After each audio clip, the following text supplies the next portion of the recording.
¿Qué tienen en común un presupuesto ajustado y características que cumplen? La respuesta, el Motorola Moto G14, un teléfono humilde y modesto, pero con un aura de confianza. Sin embargo, ¿cómo es posible que un celular con características decentes termine siendo ignorado por la mayoría? Bienvenido a este análisis del Motorola Moto G14, el mejor gama de entrada que nadie compra. ¿Listo para descubrir por qué este dispositivo merece tu atención? Estás en Mobile World y vamos comenzando.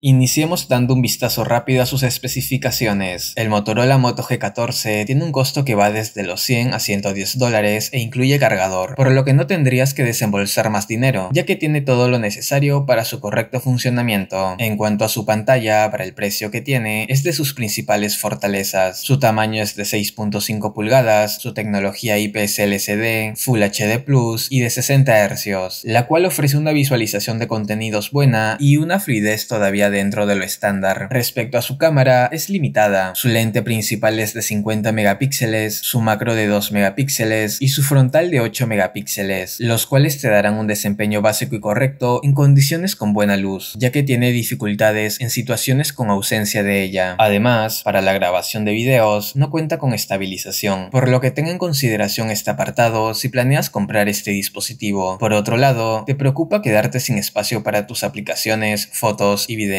Con este dispositivo no deberías, ya que tiene una capacidad de almacenamiento de 128 GB, expandibles con una micro SD hasta 1 TB. ¿Y qué hay de su rendimiento? Aunque el Moto G14 no cuenta con un procesador de última generación, su hardware es más que capaz para manejar tareas cotidianas como navegar por las redes sociales, enviar mensajes, realizar llamadas y ver videos en línea sin problemas. En resumen, el Motorola Moto G14 es un dispositivo que ofrece un gran valor por su precio, combinando características sólidas como su pantalla, cámaras y su capacidad de almacenamiento, siendo una opción interesante si tienes un presupuesto ajustado y buscas un teléfono que te brinde un confiable rendimiento para tus tareas cotidianas. Pero si este celular no cumple con tus expectativas, ¿por qué no miras este video, en el cual te comento sobre otro modelo económico que tiene una buena relación calidad-precio? Dale click y anda a verlo.